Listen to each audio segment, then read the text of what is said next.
तो हेलो दोस्तों, स्वागत है आपका यूट्यूब चैनल पर। देखिए, आज हम लोग जो उत्तर प्रदेश विशेष में जो क्वेश्चनों को करने वाले हैं वो आपसे वन से संबंधित होगा। तो वन संबंधित आपके 20 से 25 क्वेश्चन आपको यहाँ पर 25 क्वेश्चनों को श्रृंखला को हम लोग देखने वाले हैं, जो एग्ज़ाम में आपके लिए बहुत इंपॉर्टेंट ये होगा। ठीक है, तो चलिए आज का देखते हैं। पहला क्वेश्चन आपके सामने दिख रहा है। पहला क्वेश्चन है कि उत्तर प्रदेश वन निगम स्थापित किया गया 25 अक्टूबर 1976, 25 नवंबर 1974, 25 नवंबर 1974। तो यहाँ पे देखेंगे तो ये इसको हम लोग दूसरा कुछ कर देते हैं, ये 78 कर देते हैं। ठीक है, तो क्या इसमें सही आंसर होगा? तो देखिए, जो सही आंसर है आपका वो है 25 नवंबर 1974 का। ठीक है, तो उत्तर प्रदेश वन निगम कब स्थापित हो रहा है? 25 नवंबर 1974 को। ठीक है, तो ये आपके लिए बेहतर सवाल बन सकता है। चलिए अगला क्वेश्चन देखिएगा। राष्ट्रीय वन नीति के अनुसार देश के कुल भौगोलिक क्षेत्रफल के कितने भाग पर वन होने चाहिए? 1/4, 1/2, 1/5, 1/3। तो जो इसका सही आंसर है वो है कितना? 1/3। ठीक है, 1/3 कह सकते हैं या फिर इसे हम लोग 33% भी कह सकते हैं। ठीक है, कितना? 33%। ठीक है, तो ये सारे मतलब एरियाज वाले होते हैं। अगर मैदानी भाग है तो वहाँ पे 25% होना चाहिए। ठीक है, और एक सामान्य एरियाज है तो वहाँ पे 33% होना चाहिए, और जो पर्वतीय क्षेत्र हैं वहाँ पे लगभग 66% यानी 2/3 होना चाहिए। तो अगर देखिएगा तो अगर ये जाएगा कि भौगोलिक क्षेत्र में कितने, देखो यहाँ लिखा है कि राष्ट्रीय वन नीति के अनुसार देश के कुल भौगोलिक क्षेत्रफल के कितने भाग पर वन होने चाहिए। ठीक है, अब देखिए मैदानी भागों के लिए अलग इसका है। अगर मैदानी भाग की बात करते हैं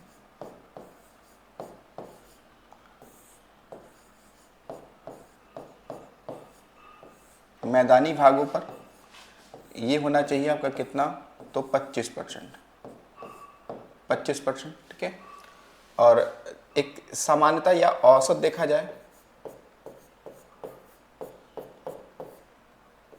औसतन अगर भाग देखा जाए तो वो होता है आपका कितना? 33% या फिर 1/3 कह सकते हैं। ठीक है, या 1/3। लेकिन जो पर्वतीय क्षेत्र होते हैं, पर्वतीय क्षेत्र, तो यहाँ पर ये जो बनता है परसेंटेज वो बनता है वो ये 66%। ठीक है, या फिर 2/3 भाग। ठीक है, तो ये जो राष्ट्रीय वन नीति 1952 में जो पहली बार आई थी, कौन सा? तो राष्ट्रीय वन नीति 1952।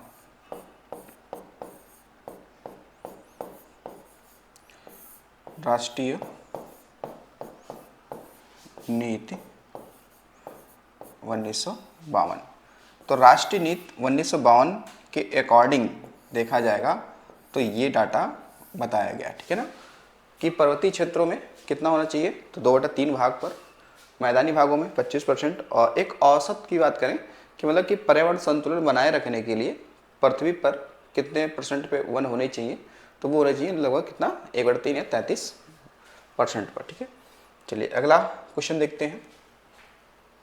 अगला क्वेश्चन है कि उत्तर प्रदेश में वन महोत्सव कब से प्रारंभ हुआ? 1950, 1952, 1998 या 2001?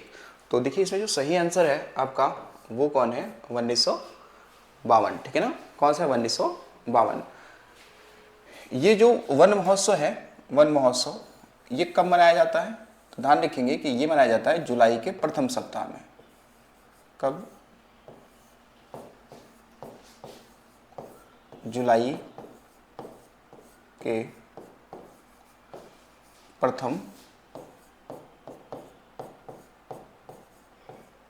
सप्ताह में। ठीक है, वही 1 से 7 के बीच। ठीक है, 1 से 7 के बीच। ठीक है, तो जो वन महोत्सव की बात करें तो वन महोत्सव के जनक कह सकते हैं। ठीक है, या फिर बात करें कि जो शुरुआत है, शुरुआत किसके द्वारा होता है? तो जो KM मुंशी हैं, कन्हैया लाल मणिक लाल मुंशी, उनके द्वारा होता है। ठीक है, किसके द्वारा? तो ये है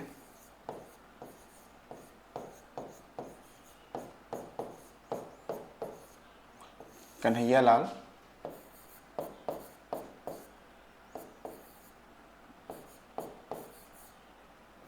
मणिक्राम मुंशी, यानी शॉर्ट में KM मुंशी भी कहा जाता है। ठीक है, इनको ध्यान रखना। अच्छा, एक सवाल आपसे बनेगा कि वृक्ष मित्र किसे कहते हैं? ठीक है, वृक्ष मित्र किसे कहते हैं? वृक्ष मित्र, वृक्ष मित्र हम लोग कहते हैं सुंदरलाल बहुगुणा को, सुंदर लाल बहुगुणा।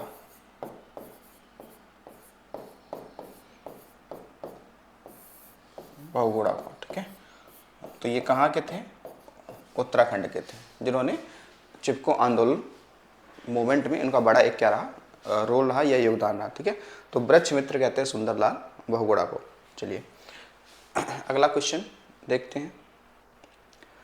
भारत वन स्थिति रिपोर्ट 2019 के अनुसार ये राज्य की कह रहा है, राज्य यानी उत्तर प्रदेश के कितने क्षेत्रफल में वन है? ठीक है, कितने क्षेत्रफल में क्या है, वन है? क्या 15,582 वर्ग किलोमीटर है?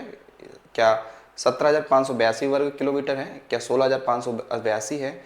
या 14,582 है? ठीक है, तो इसका सही आंसर क्या है? इसका सही आंसर है 16,582। ये रिपोर्ट किसके, देखिए कब का है? 2019 के अनुसार। लेकिन जो फॉरेस्ट सर्वे ऑफ इंडिया है वो प्रत्येक 2 वर्षों में आपकी रिपोर्ट जारी करती है, फॉरेस्ट रिपोर्ट जारी करती है। तो 2021 में अगर देखा जाए, ठीक है, तो ये भी देखा जाए कि 2021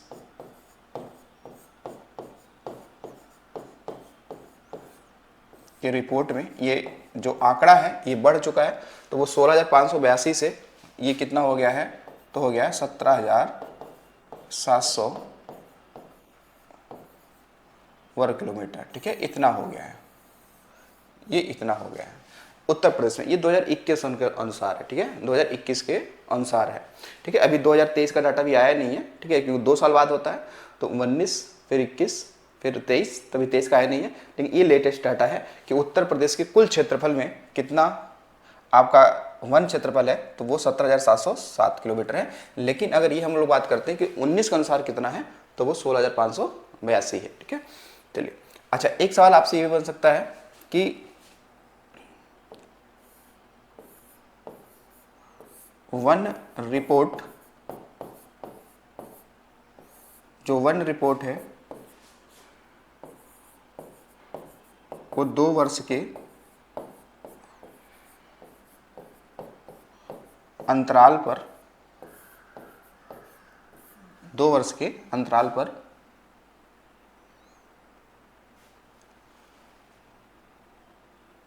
जो आपका फॉरेस्ट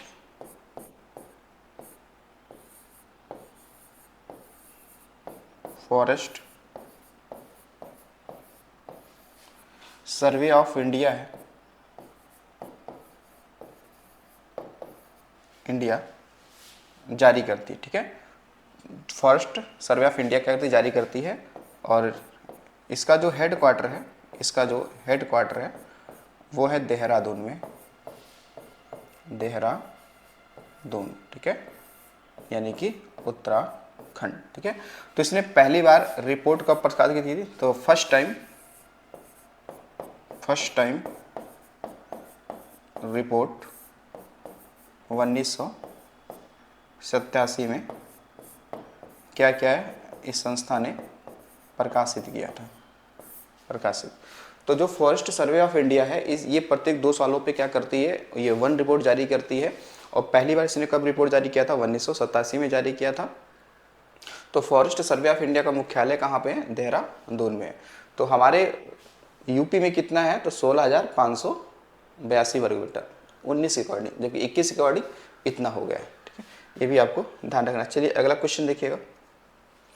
वैसे अगर आप देखेंगे तो यू भारत में वन क्षेत्रफल क्या है? अगर भारत की बात करेंगे तो वन क्षेत्रफल, ठीक है, ये भारत की बात करें राष्ट्रीय स्तर पर। ठीक है, तो वो है कितना, तो 21.71%।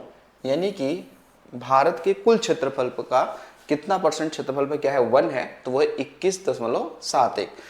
ये 2021 के अनुसार है, ये 21 के अनुसार है। 19 के अनुसार तो 21.67 था, ठीक है, इतना था। ये 19 में था, ये 21 का डाटा है, तो आपको 21 वाला डाटा ध्यान रखना है, ठीक है, 21 वाला डाटा ध्यान रखना है। चलिए अगला देखिएगा, उत्तर प्रदेश का पहला ग्राम वन किस जनपद में है? मिर्जापुर में, पीलीभीत, महोबा या सोनभद्र? तो इसमें जो सही आंसर आपका है वो हो जाएगा कौन सा, सोनभद्र। कौन सा हो जाएगा, सोनभद्र। तो सोनभद्र का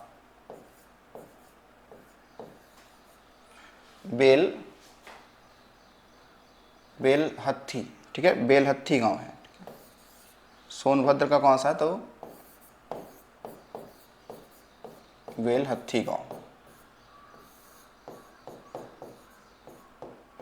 तो ये यूपी का पहला क्या है, आपका ग्राम वन है, ठीक है, कैसा, तो ये आपका पहला क्या है, ग्राम वन, इसे विकसित किया गया है या इसको घोषित किया गया है, ठीक है। बाकी आप देखेंगे जो सोनभद्र से सवाल ये बनता है कि यहाँ पर क्या है, सर्वाधिक, यानी कि यूपी में सर्वाधिक वन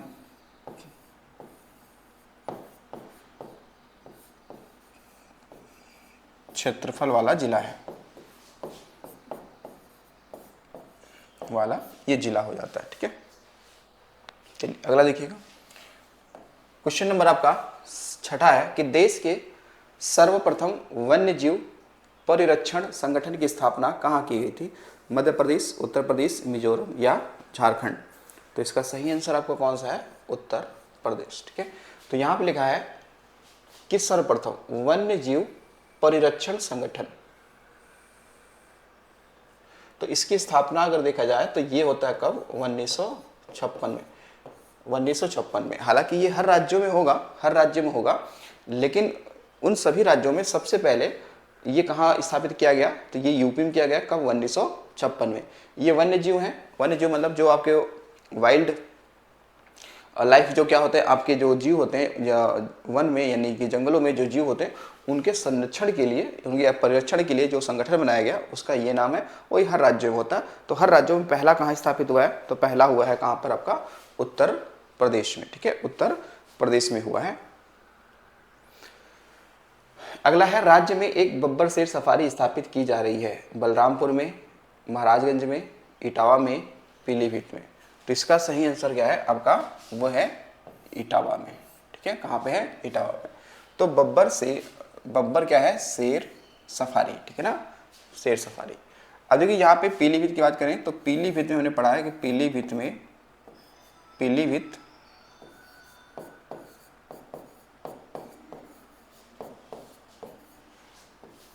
पीलीभीत टाइगर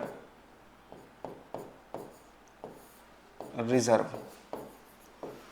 कब स्थापित हुआ था, तो 2014 में, ठीक है, 2014 में, ठीक है। और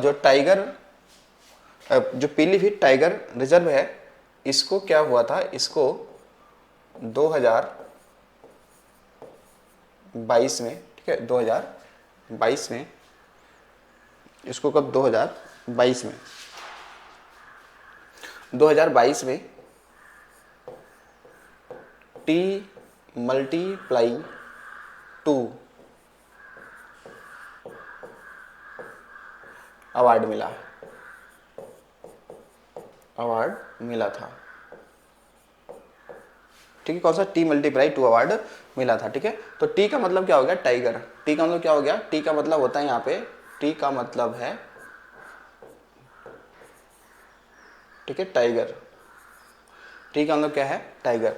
यानी कि ये अवार्ड उन टाइगर रिजर्वों को दिया जाता है जहां पर टाइगरों की संख्या दोगुनी हो जाती है पिछले लास्ट 3 सालों में। जैसे कि मान लो इस साल अगर जो 100 किसी टाइगर रिजर्व में अगर 100 हैं तो वो 3 साल बाद वो दोगुने हो जाते हैं वहाँ पर, तो उसको ये अवार्ड मिलता है, ठीक है।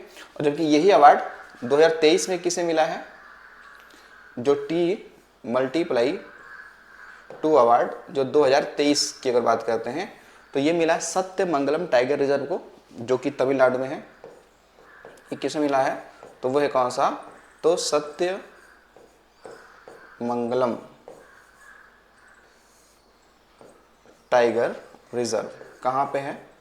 तो ये है तमिलनाडु में, ठीक है, तमिलनाडु में। ये 2023 का मिला है, ठीक है, 24 का भी आया नहीं है, तो इसको आपको ध्यान रखिएगा, ठीक है। तो हमारे यूपी में वैसे टाइगर रिजर्वों की संख्या कितनी है? तो 4 है, ठीक है। तो यूपी में 4 क्या है आपके टाइगर रिजर्व हैं, 4 टाइगर रिजर्व हैं। एक कौन सा? दुधवा टाइगर रिजर्व जो लखीमपुर में है, LMP लखीमपुर में है, जिसको 1987 और 88 में क्या किया गया था? स्थापित किया गया था, ठीक है। ये दुधवाला हो गया। फिर आपको मिलेगा अमनगढ़। कौन सा? अमनगढ़ टाइगर रिजर्व, ठीक है, अमनगढ़ टाइगर रिजर्व।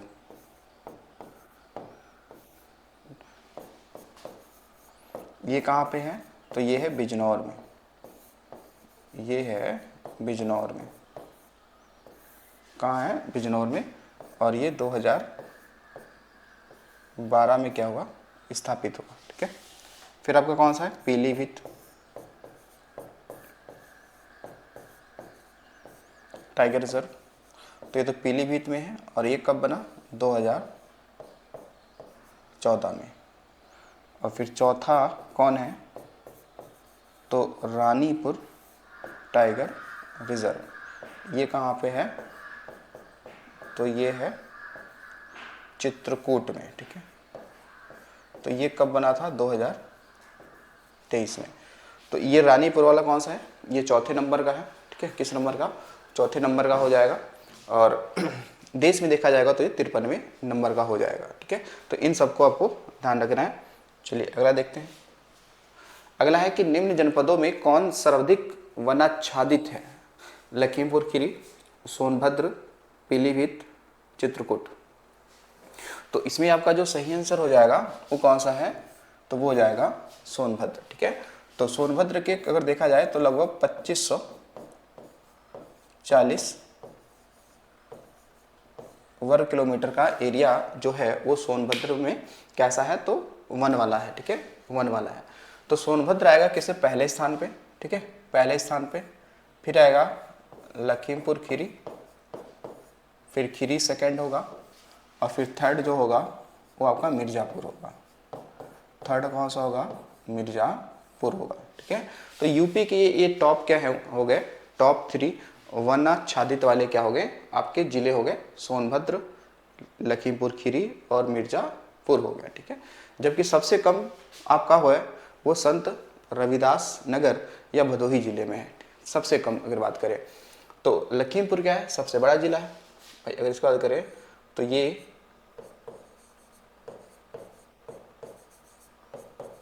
क्षेत्रफल में यूपी का सबसे बड़ा जिला है।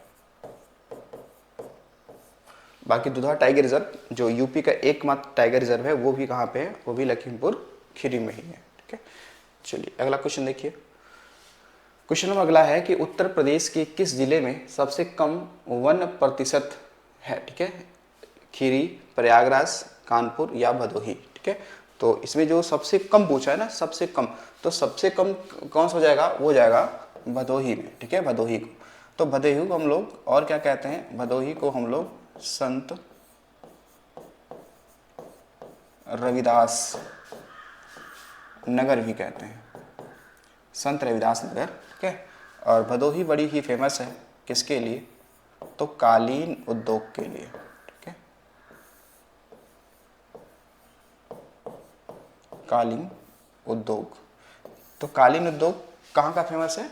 तो वो है कौन सा? भदोही का। ठीक है, तो अब भदोही का जितना भी एरिया है, भदोही का जितना भी एरिया है उसका केवल 3 ही, केवल कितना? तो 3 किलोमीटर वर्ग पर क्या है? वन है। ठीक है, जो कि क्या है? बहुत ही कम है, तो वो हो जाएगा भदोही। ठीक है, और सबसे कम ये प्रतिशत पूछा है, तो प्रतिशत में भी सबसे कम भदोही होगा और क्षेत्रफल में भी सबसे कम भदोही ही होगा। ठीक है, दोनों को डाटा का ध्यान रखना कि चाहे वो क्षेत्रफल दे और चाहे वो परसेंटेज दे, सबसे कम भदोही है। प्रशासनिक दृष्टि से राज्य के वन क्षेत्र को कितने भागों में बांटा गया है? 5, 6, 7 या 8? तो सही आंसर क्या है इसमें? सही आंसर है 6। कौन सा आंसर है? तो 6 है। कौन किस किस में बांटा गया है? तो एक होगा आपका कौन सा? आर्द्र उष्ण कटिबंधीय, आर्द्र उष्ण कटिबंधीय। ठीक है, ये हो जाएगा। दूसरा होगा आपका शुष्क उष्ण कटिबंधीय,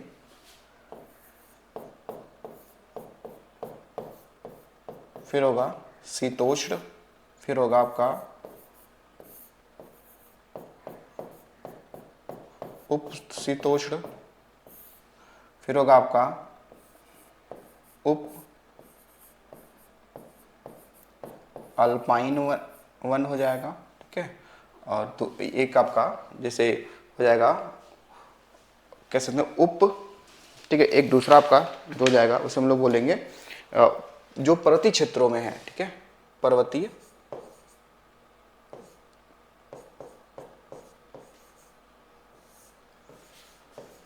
उप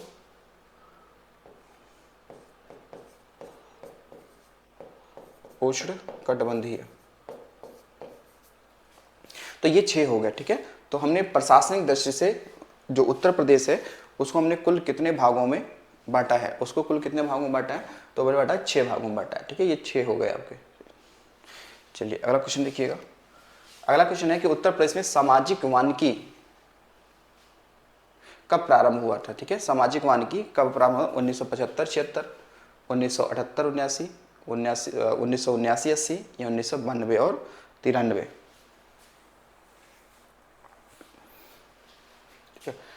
तो देखो, अगर सवाल के सामने ये हो, ये यूपी की बात करेंगे तो यूपी में फिर सही कौन सा हो जाएगा? ये हो जाएगा 1979 और 80 के सन में शुरू किया गया था। तो लेकिन अगर भारत में पूछा जाए,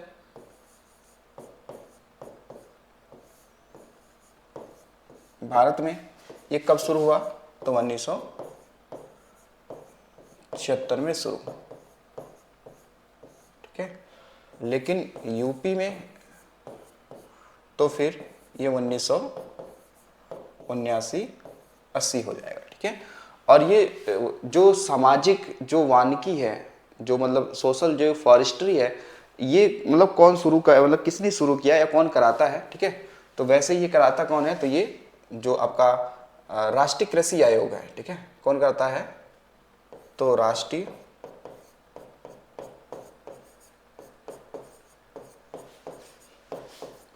कृषि आयोग द्वारा 1976 में इसको क्या किया गया था? शुरू किया गया था। ठीक है, शुरू किया गया था। लेकिन यूपी में कब शुरू किया गया? तो वो 79 और 80 हो जाएगा। ठीक है, अगला क्वेश्चन देखिए। अगला क्वेश्चन आपके सामने है कि उत्तर प्रदेश में विश्व बैंक की सहायता से किस योजना का प्रारंभ 1998 से किया गया है? ऑपरेशन ग्रीन योजना, हाईटेक नर्सरी योजना, वानिकी योजना, वृक्षारोपण विस्तार योजना। ठीक है, तो इसमें जो देखो ये कब शुरू हो रहा है? 1998 में। ठीक है, तो इसका जो सही आंसर है वो कौन है? वानिकी योजना। कौन है? वानिकी योजना, यानी कि फॉरेस्ट्री। ठीक है, फॉरेस्ट्री। तो ये किसकी सहायता से शुरू किया जा रहा है? किया गया है? तो विश्व बैंक यानी कि वर्ल्ड बैंक की सहायता शुरू किया जा रहा है। कहाँ पे? उत्तर प्रदेश में। योजना का नाम क्या है? वानिकी योजना। कब? 1998। चलिए अगला क्वेश्चन देखिएगा। अगला क्वेश्चन है कि निम्न में से कौन सा वृक्ष जो कभी सामाजिक वानिकी में लोकप्रिय था अब एक पारिस्थितिकी आतंकवादी माना जाता है? ठीक है, बबूल, अमलतास, नीम या यूकेलिप्टिस। तो सही आंसर क्या है? यूकेलिप्टिस। यूकेलिप्टिस वर्तमान समय में ये हमारे जो पर्यावरण है उसको हम लोग आतंकवादी भी कहते हैं। ठीक है, क्या बोलते हैं? आतंकवादी, क्योंकि ये दूसरे पौधों को बढ़ने नहीं देता। ठीक है, इसका एक कह सकते हैं किसका, इससे हानि क्या है? इससे हानि की बात करें तो ये दूसरे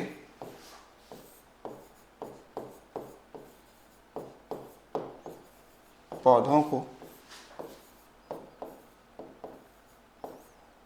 बढ़ने नहीं देता। तो यानी कि जो अगर आपने ये पौधा लगाया है, यूकेलिप्टस लगाया है, और उसके आसपास में कोई वृक्ष या पौधा है तो उसको ये बढ़ने नहीं देगा। क्यों? क्योंकि जो जल है, जो पोषक तत्व है, उनको क्या कर लेता है? ये खुद ही एडॉप्ट कर लेता है, खुद ही अवशोषित कर लेता है। तो इसलिए ये वर्तमान समय में ये पर्यावरण का क्या है? आतंकवादी पौधा माना जाता है। ठीक है, तो ये पर्यावरण का आतंकवादी पौधा।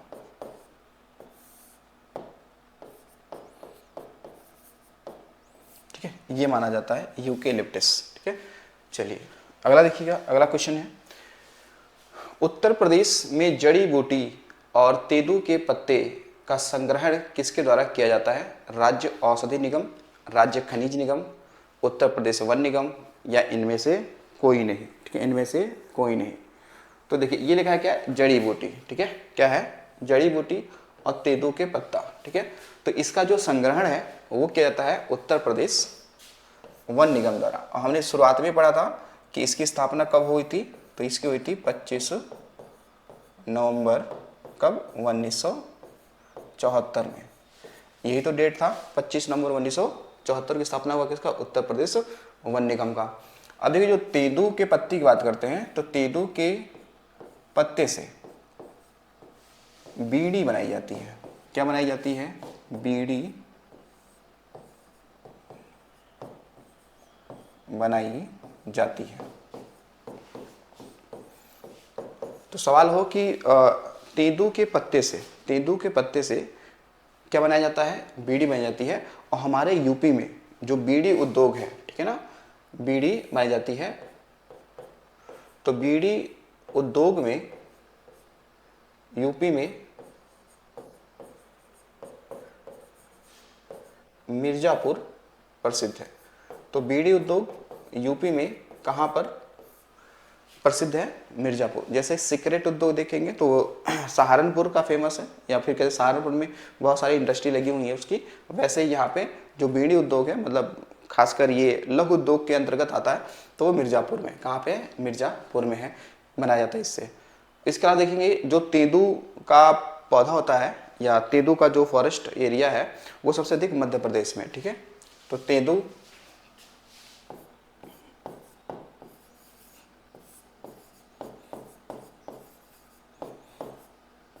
पौधों या वृक्ष की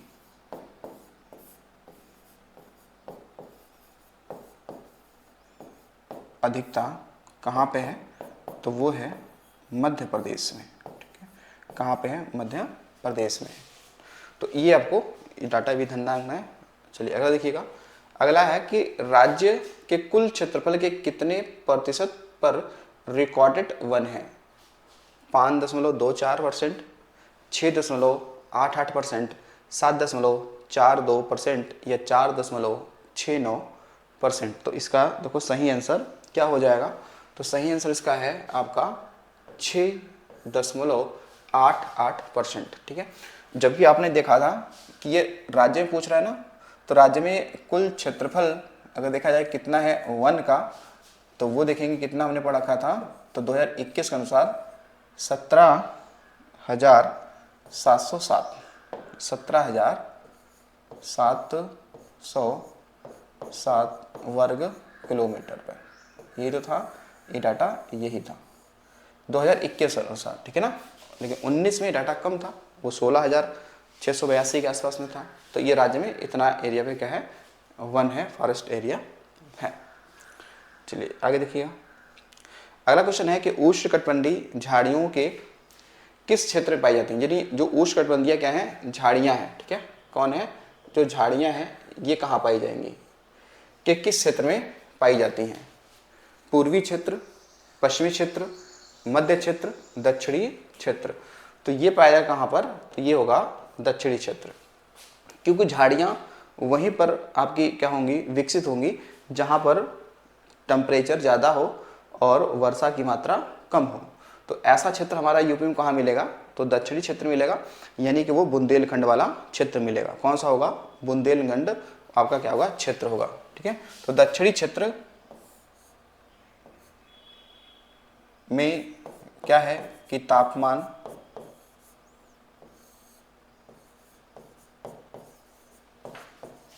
अधिक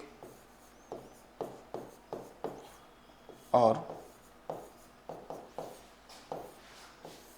वर्षा कम होती है। तो ये स्थिति जहाँ बनेगी, ये स्थिति जहाँ बनेगी वहाँ पे वनस्पतियाँ कैसे विकसित होंगी, तो वो झाड़ियाँ ही होंगी। जैसे राजस्थान की बात करें तो राजस्थान में भी क्या है, झाड़ियाँ जो हैं वो ज़्यादा विकसित हुई हैं। तो वैसे हमारे यूपी का कौन सा एरिया है, दक्षिणी क्षेत्र। दक्षिणी क्षेत्र का मतलब हो गया यहाँ पर बुंदेलखंड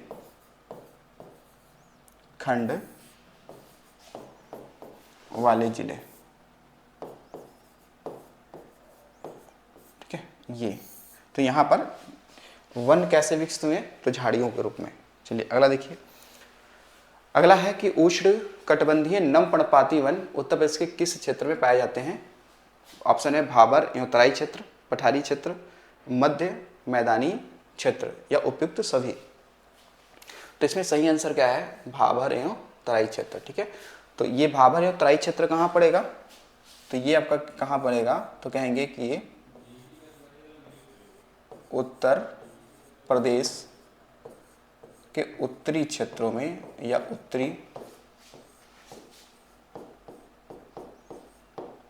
भागों में, ठीक है। तो उत्तर प्रदेश के उत्तरी भागों में कैसे वन विकसित हुए हमारे यूपी में, तो वो नम वाले, नम पर्णपाती, ठीक है। नम मतलब हो गया कि थोड़ी सी वर्षा की मात्रा वहाँ पे क्या होगी, ज़्यादा होती है, तो इसलिए वो नम होगा। और पर्णपाती मतलब होता है, पर्ण मतलब पत्ता और अपात मतलब गिरना होता है। तो यानी कि कुछ ऐसे वन जो होते हैं, कुछ ऐसे पौधे होते हैं जो एक निश्चित समय के अंतराल पर प्रत्येक वर्ष अपने पत्तों को एक साथ गिरा देते हैं, वो कहलाते हैं पर्णपाती वन कहलाते हैं, ठीक है। और जो नहीं गिराते हैं, ठीक है, वो सदाबहार कहलाते हैं वन, ठीक है। तो भाबर एवं तराई क्षेत्र, ठीक है। तो अगर आप देखना चाहेंगे यूपी वाले मैप पर कि किस एरिया में कैसे वन विकसित हुए होंगे,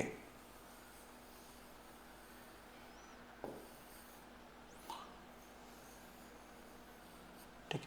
तो देखिए ये क्या है आपका, ये ऊपर का एरिया जो है इसे हम लोग बोलते हैं भाबर एवं तराई क्षेत्र। इसे क्या बोलेंगे हम लोग, इसे बोलेंगे भाबर, तराई से ऊपर भाबर होता है, भाबर व तराई। तो यहाँ पे कैसे वन होंगे, यहाँ पे होंगे नम पर्णपाती वाले होंगे। कैसे होंगे, नम पर्णपाती वाले होंगे, ठीक है। बाकी आप देखेंगे कि जो मध्य मैदानी भागों में देखा जाएगा कि इस वाले एरिया में, इस वाले एरिया में अगर आप देखेंगे तो यहाँ पे कैसे वन होंगे, तो यहाँ पे हो जाएंगे आपके, तो ये तो नम है लेकिन यहाँ पे हो जाएगा कैसा, तो वो शुष्क वाला हो जाएगा। कैसा, शुष्क हो जाएगा। और नीचे आप देखेंगे तो यहाँ पर जो पठारी एरियाज हैं, ये पठारी एरियाज में, तो यहाँ पे कैसे वन होंगे, तो यहाँ पे होंगे उष्णकटिबंधीय झाड़ियाँ, यहाँ पे ऐसे होंगे इस तरीके से, ठीक है। तो सही आंसर क्या होगा आपका, तराई एवं भाबर क्षेत्र हो गया, ठीक है।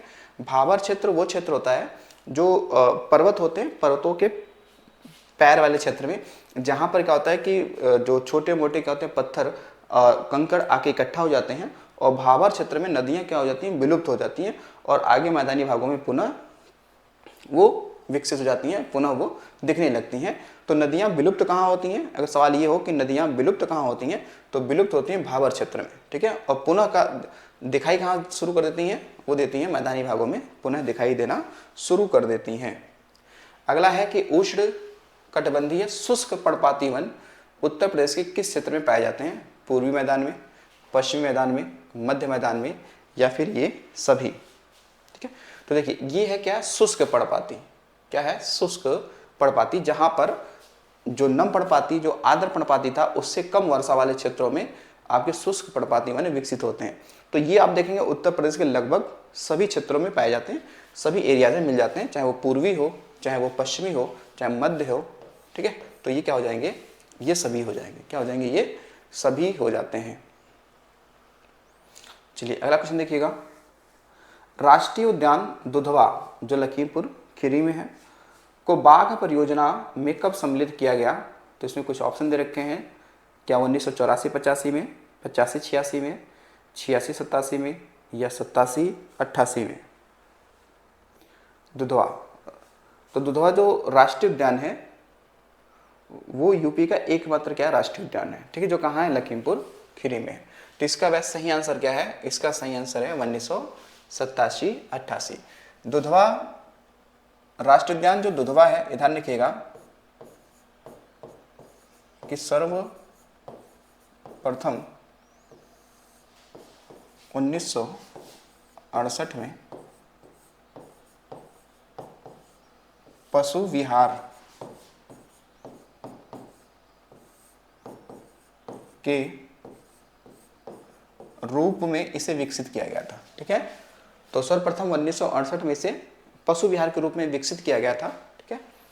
लेकिन बाद में क्या हो गया कि 1977 में इसको क्या मिला, राष्ट्रीय उद्यान का दर्जा मिला, राष्ट्रीय उद्यान का दर्जा मिल गया, ठीक है। फिर 1987-88 में ये इसे क्या किया गया, टाइगर रिजर्व घोषित किया गया, टाइगर रिजर्व घोषित कर दिया गया, ठीक है। अब दुधवा राष्ट्रीय जो उद्यान है इसके अंतर्गत देखा जाएगा तो दो क्या है, दो आपके क्या मिलेंगे, वन्य जीव अभ्यारण्य,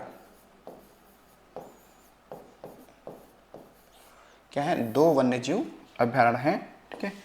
एक आपको मिल जाएगा किशनपुर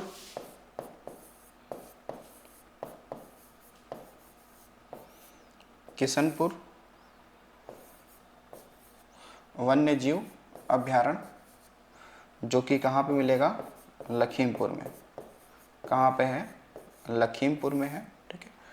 और दूसरा है कतरनिया घाट, ठीक है, दूसरा कौन सा है, कतरनिया घाट, ठीक है। ये कहाँ पे है, तो ये बहराइच में है,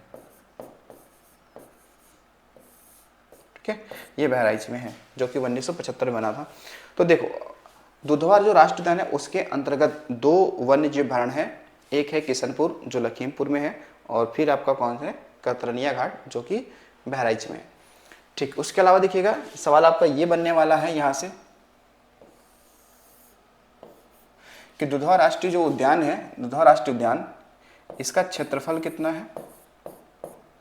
क्षेत्रफल की बात करेंगे तो ये है 490 वर्ग किलोमीटर, ठीक है। और ये दो नदियों के बीच में है, ठीक है। आप देखेंगे कि मोहना व सुहेली नदियों के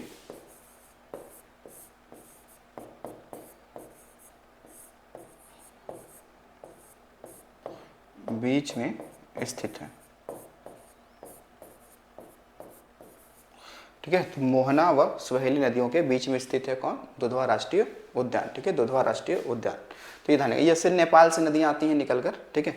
और हमारे भारत में तो और यूपी में सबसे अधिक नदियाँ तो हमारे नेपाल वाले क्षेत्र से आती हैं, इसीलिए आपने देखा था कि नेपाल को हम लोग वाटर टैंक ऑफ इंडिया के नाम से भी क्या करते हैं? जानते हैं। अगला है कि ऑपरेशन ग्रीन योजना का उत्तर प्रदेश में आरंभ हुआ था। कब हुआ था? वो 1952 में, 1995 में, 2001 में या 2005 में, या 2005 में। ठीक है, अब इसका जो सही आंसर है आपका वो कौन सा है? 2001। क्या है? 2001। ठीक है, तो ये आपसे ऑपरेशन ग्रीन योजना क्या है? ऑपरेशन ग्रीन योजना ये ध्यान रखिएगा कि राज्य में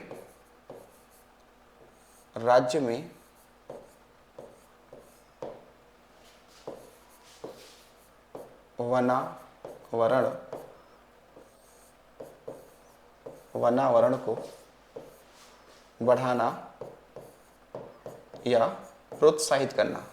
ठीक है, प्रोत्साहित करना। ठीक है, इसमें क्या होगा कि जो आपके सरकारी विभाग हैं, विद्यालय हो सकते हैं, ठीक है, या कोई निजी संस्थान हो सकता है, तो उनके द्वारा जो राज्य में फॉरेस्ट एरिया उसको जो कवर अप है उसको क्या करना है? बढ़ाना है। तो ऑपरेशन ग्रीन जो योजना, इसका उद्देश्य क्या है? तो राज्य में जो वनावरण है, जो फॉरेस्ट एरिया है, उसको क्या करना? बढ़ाना है, उसका प्रोत्साहन करना है। ये कब शुरू किया गया था? तो वो शुरू किया था 2001 में। ठीक है, कब शुरू किया गया? 2001 में शुरू किया गया है। चलिए अगला क्वेश्चन देखिएगा। अगला है क्वेश्चन कि उत्तर प्रदेश सरकार द्वारा संचालित सहभागी वन प्रबंधन, ठीक है, वन प्रबंधन एवं निर्धनता उन्मूलन योजना किस देश के सहयोग से चलाई जा रही है? अमेरिका, जापान, रूस या ब्रिटेन?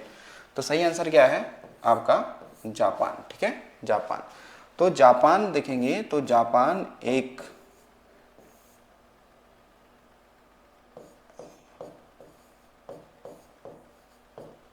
एशियाई द्वीपीय देश है। ठीक है, द्वीपीय देश है, द्वीपीय देश है। ठीक है, तो जापान देखेंगे तो जापान ये कितने? तो 4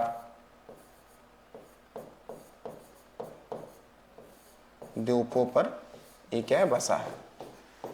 4 द्वीपों पर बसा है। देखेंगे 4 द्वीपों की बात करें तो एक होगा होकाइडो,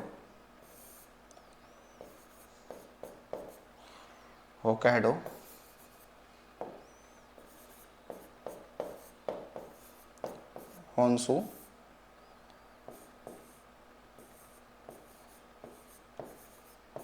क्यूशु और शिकोकू। ठीक है, शिकोकू। तो ये जापान के क्या है? 4 वो द्वीप हैं, जिन चारों द्वीपों पर वो जापान बसा हुआ है। तो इस साल देखेंगे जो सबसे बड़ा द्वीप है वो होन्शु, और इसी पर क्या है? आपका एक शहर है, कौन सा? टोक्यो। तो जो इसकी जापान की जो राजधानी है वो होन्शु द्वीप पे है। ठीक है, होन्शु द्वीप पे। बाकी यहाँ की मुद्रा क्या चलती है? जापान की मुद्रा की बात करें, जापान में मुद्रा की बात करते हैं तो ये कौन सा चलता है यहाँ पे? एन। मुद्रा कौन सी है? तो एन। ठीक है, तो ये आपको ध्यान रखना है जापान के संदर्भ में। तो यहाँ पे कितने हैं? 4 हो जाते हैं, होकाइडो, होन्शु, क्यूशु और शिकोकू। तो टोक्यो शहर किससे बसा है? होन्शु पे बसा हुआ है। ठीक है, तो ये अच्छा, ये यहाँ पे थोड़ी सी बात करते हैं कि भारतीय वन प्रबंधन संस्थान ये कहाँ पे है। ठीक है, ये सवाल पूछा गया है, तो मेरे हिसाब से ये भी ध्यान रखना कि भारतीय वन प्रबंधन संस्थान ये कहाँ पे है? तो ये मिलेगा भोपाल में। ठीक है, ये कहाँ है? भोपाल में है, मध्य प्रदेश। ठीक है, ये कहाँ पे? भोपाल, मध्य प्रदेश में है भारतीय वन प्रबंधन संस्थान। ठीक है, बाकी यूपी में जो वन प्रबंधन संस्थान है वो लखनऊ वाले क्षेत्र में है। चलिए अगला देखिएगा। क्वेश्चन नंबर 22 है कि उत्तर प्रदेश में वर्तमान में कितने राष्ट्रीय उद्यान हैं। ठीक है, 6, 7, 1 या 4। तो आपने अभी देखा कि उत्तर प्रदेश का एक ही तो राष्ट्रीय उद्यान है, उसका नाम क्या है, दुधवा राष्ट्रीय उद्यान। तो इसमें सही आंसर क्या है, 1। ठीक है ना, उसका क्या नाम है, उसका नाम है दुधवा राष्ट्रीय उद्यान। ठीक है, दुधवा राष्ट्रीय उद्यान, दुधवा राष्ट्रीय उद्यान। ठीक है, तो ये आप देखेंगे तो ये दुधवा एक गांव है। दुधवा क्या है, एक गांव है लखीमपुर जिले में। ठीक है ना, लखीमपुर जिले में क्या एक गांव है। ठीक है, तो ये है कहाँ पर, तो ये है खीरी में। ठीक है, लखीमपुर खीरी में हो जाएगा। अच्छा, इसके अलावा देखिए कुछ और भी राष्ट्रीय उद्यान हैं जो आपके एग्जाम के इंपॉर्टेंट हो सकते हैं। एक मिलेगा कि बिहार में भी एक ही राष्ट्रीय उद्यान है, बिहार में एक ही राष्ट्रीय उद्यान है, उसका नाम है वाल्मीकि। ठीक है, वाल्मीकि राष्ट्रीय उद्यान, राष्ट्रीय उद्यान। ठीक है, तो ये कहाँ पे, ये चंपारण में है। ठीक है, वहाँ का जिला कौन सा है, चंपारण। ठीक है, कहाँ, तो बिहार, तो एक ही वहाँ पे भी है। ठीक है, और फिर देखना पंजाब में कोई भी राष्ट्रीय उद्यान नहीं है। ये सवाल बनता है कि कौन सा वो राज्य है जहाँ पे एक भी क्या है राष्ट्रीय उद्यान नहीं है, वो है पंजाब। ठीक है, तो यहाँ पे लिखना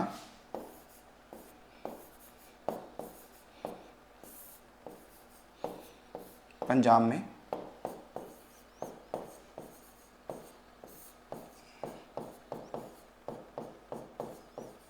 कोई राष्ट्रीय उद्यान नहीं है, कोई राष्ट्रीय उद्यान नहीं है, कोई राष्ट्रीय उद्यान नहीं है। ठीक है, जबकि एक पूछता है आपसे कि हरियाणा में 2 राष्ट्रीय उद्यान हैं और दोनों ही इम्पोर्टेंट है। ठीक है, एक है आपका कालेश्वर, ठीक है, कालेश्वर नेशनल पार्क। ठीक है, और एक है सुल्तानपुर नेशनल पार्क। ठीक है, क्या है, सुल्तानपुर नेशनल पार्क। तो ये भी आपको विशेष रूप से क्या करना है, ध्यान देना है। तो ये आपको ध्यान रखिएगा। तो दुधवा राष्ट्रीय उद्यान का हमने क्षेत्रफल कितना देखा था, 490 क्या है वर्ग किलोमीटर। ठीक है, ये क्षेत्रफल उसका है।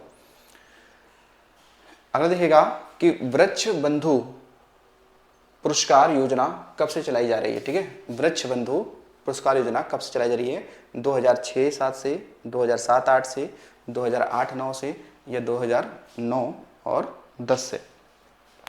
तो देखिए ये जो योजना चल रही है, ये चल रही कब से, वो चल रही है 2007 और 2008 से ये योजना को चलाया जा रहा है। ठीक है, आपको मैंने बताया ही था कि वृक्ष मित्र किसे कहते हैं, अभी उससे पहले चला था क्या, वृक्ष मित्र।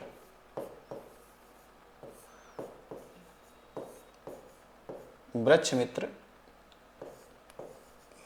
या बंधु भी कह सकते हैं। ये किसको मिला कहा जाता है, तो हमने कहा सुंदरलाल को, सुंदरलाल बहुगुणा को।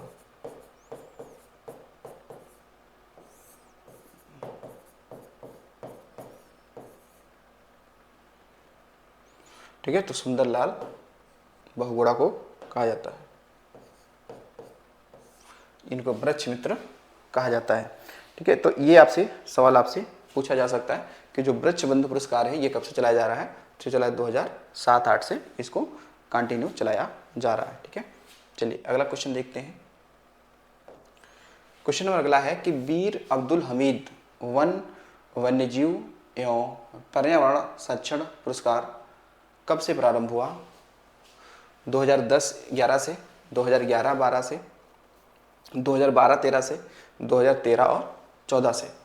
तो सही आंसर इसका क्या है, ये है 2012 और 13 से चल रहा है। ठीक है, 2012 और इसे 13 से चलाया जा रहा है। ठीक है, तो इसमें क्या होता है कि अगर ये पुरस्कार अगर किसी भी व्यक्ति को मिलता है, ठीक है, व्यक्ति को मिलता है, तो इसमें राशि क्या होगा, 1 लाख। 1,00,000 रुपए मिलेंगे। यदि किसी अगर संगठन को दिया जाता है, कोई यदि संगठन है तो संगठन को कितना मिलेगा, संगठन को 2,00,000 रुपए दिए जाते हैं। ठीक है, 2,00,000 रुपए दिए जाएंगे। कितने? 2,00,000 दिए जाएंगे। ठीक है, उसके बाद देखिएगा यहाँ पे कुछ हमारे शब्द हैं। ठीक है, तो वैसे वीर अब्दुल हमीद जो हैं, इनको देखा जाए तो ये कहाँ के थे, तो ये गाजीपुर के। ठीक है, कहाँ के हैं ये, गाजीपुर के। ये हैं कौन, वीर अब्दुल हमीद। इनको क्या मिल चुका है, परमवीर चक्र भी मिल चुका है, वीर अब्दुल हमीद को मिल चुका है। ठीक है, इसके अलावा जो यहाँ पे देखो वन्य जीव ये पर्यावरण संरक्षण ये अधिनियम कब आया था, तो ये आपसे ध्यान रखना। दोनों में अगर अलग अलग हम देखा जाए तो देखिए जो वन्य जीव अधिनियम आया था, वन्य जीव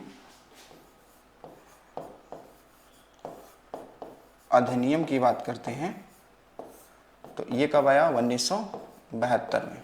ठीक है, और पर्यावरण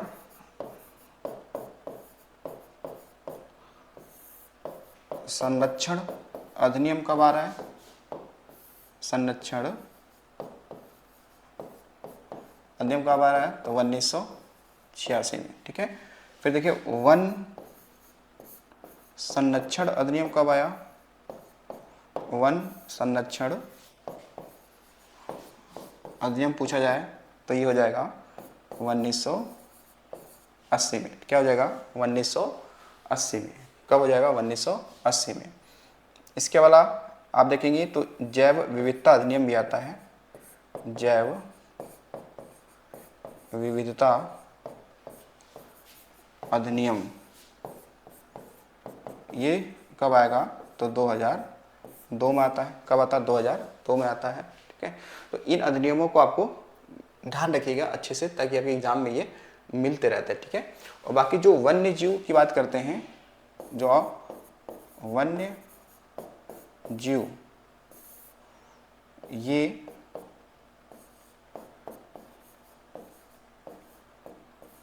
संवर्ती सूची का विषय है। किसका है, संवर्ती सूची का विषय है। ये सवाल पूछा गया है कि जो वन्य जीव जो विषय है, वन्य जीव जो विषय है वो किस सूची में आता है, तो संवर्ती सूची में आता है। संवर्ती सूची जिसमें राज्य और केंद्र सरकार दोनों मिलकर आपसी सहमति के साथ में कोई कानून या कोई नियम बनाते हैं, तो वो संवर्ती सूची के विषय होते हैं। ठीक है, वो कैसे होंगे, संवर्ती सूची के विषय होते हैं। ठीक है, और वन की बात करें तो वन भी क्या है, आपका संवर्ती सूची का ही क्या है, विषय है। और आपने देखा भी था कि हमने पढ़ा है कि जो 42वां संविधान संशोधन अधिनियम 1976 है, उसके तहत हमने क्या किया था कि वन्य जीव को हमने क्या बना दिया, संवर्ती सूची को विषय बना दिया। ठीक है, किसका बना दिया, संवर्ती सूची का हमने विषय बना दिया है। ठीक है, चलिए अब उसके अलावा चलते हैं अगले क्वेश्चन पर। अगला क्वेश्चन है कि भारत में उपयुक्त पारिस्थितिकी संतुलन, ठीक है, जो इकोलॉजी है, ठीक है ना, उसका जो बैलेंस बनाए रखने के लिए वनाच्छादन हेतु न्यूनतम संतुति भूमि क्या है, क्या 20% है, क्या 33% है, क्या 40% है, या 50% है। ठीक है, तो इसके लिए सही आंसर क्या है, उसके लिए सही आंसर है 33% या फिर 1/3 भाग।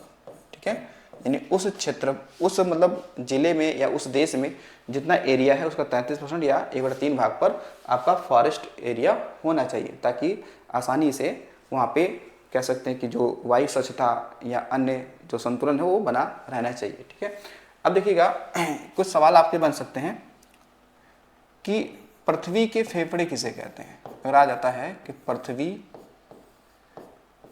का फेफड़ा किसे कहते हैं, फेफड़ा किसे कहते हैं, ठीक है,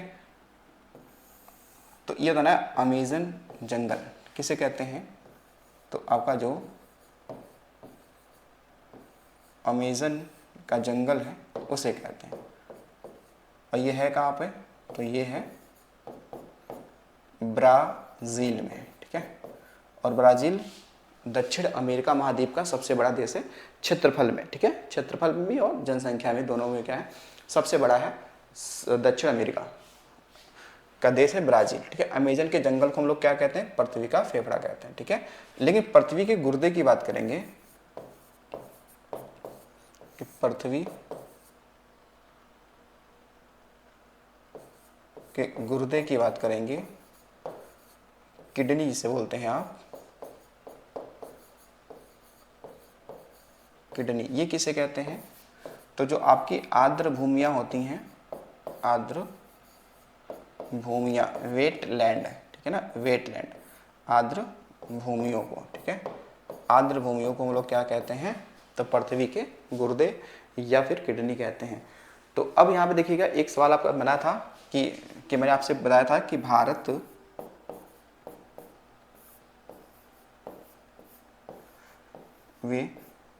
में वन का प्रतिशत क्या है, प्रतिशत क्या है, तो वो कितना था, तो ये आपका था कितना, तो लगभग 21.71, कितना था, 21.71, ठीक है ना, 21.71। ये किसके अकॉर्डिंग है, तो 2021 के अकॉर्डिंग है, कितना है, 2021 के अकॉर्डिंग ये है, ठीक है। तो चलिए कितना हो, 33% भाग पे होना चाहिए। अच्छा, आपने एक चीज़ समझा होगा कि एक होता है वनावरण, एक होता है वृक्षावरण, इन दोनों में क्या होता है, अंतर होता है, वनावरण और वृक्षावरण। देखिएगा, तो यहाँ पर आप देखिए, अगर थोड़ी सी बात करें कि इनमें अंतर क्या है, एक आपका है वनाच्छादन, वनाच्छादन, वनाच्छादन।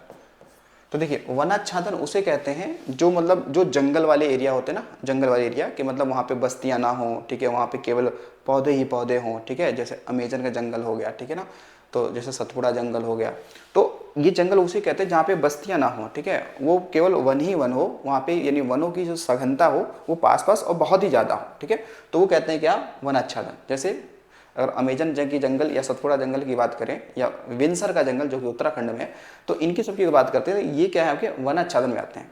लेकिन जब वृक्षादन की बात करेंगे, वृक्षादन क्या है, ठीक है, वृक्षादन, वृक्षादन, तो वृक्षादन की अगर बात करेंगे, तो ये जो वृक्षादन की बात करते हैं, तो ये क्या होता है वृक्षादन, तो देखिए जो कह सकते हैं कि पेड़ पौधे, जो पेड़ पौधे आपके खेतों में हैं, ठीक है, या आपके घरों के आसपास में हैं, या फिर कि जो रोडों पर जो क्या आपके पेड़ पौधे हैं, तो इनको हम लोग काउंट करते हैं वृक्षादन में, और वनावरण में जो आपके जंगल वाले एरियाज होते हैं उनको काउंट करते हैं, ठीक है। तो इन दोनों का डाटा अपना अलग अलग हो सकता है, ठीक है, लेकिन आप देखेंगे ये वनाच्छादन जो है ना, उसका डाटा ज़्यादा होता है किससे, वृक्षादन से, ठीक है। तो इनकी संख्या कम होती है इनकी तुलना में, ठीक है, इनकी संख्या में तुलना कम होती है। तो ध्यान रखना, वनावरण और वृक्षादन दोनों में क्या है, अंतर है काफ़ी ज़्यादा, ठीक है। तो ये आपको समझना है। और ये डाटा जो बताया गया था कि न्यूनतम भूमि कितनी होनी चाहिए किसी भी देश के क्षेत्रफल पर, फॉरेस्ट के लिए 33% होना चाहिए, ठीक है। लेकिन हमारे भारत में एक नीति आई थी, फॉरेस्ट जो पॉलिसी है, जो सबसे पहले आई थी 1952 में, ठीक है। तो जो फॉरेस्ट पॉलिसी है 1952 में, उसमें ये डाटा बताया गया था कि इतना तो कम से कम होना चाहिए। जबकि पर्वतीय क्षेत्रों के लिए कितना होना चाहिए, तो पर्वतीय क्षेत्रों के लिए आपके लिए कितना होना चाहिए, तो हमने पढ़ा है उसके लिए लगभग 2/3 भाग, 2/3 भाग, यानी कि 66% एरिया पे होना चाहिए, ठीक है। तो इसको ध्यान रखिएगा कि पारिस्थितिकी के लिए, ठीक है। तो देखिए, आज जो हमने क्या किया, आज इन 25 क्वेश्चनों को हमने क्या किया, हल किया है, और उसका कुछ एक्सप्लेनेशन भी आपके सामने में रखा है जो आपके एग्जाम के लिए क्या होगा, इंपॉर्टेंट होगा।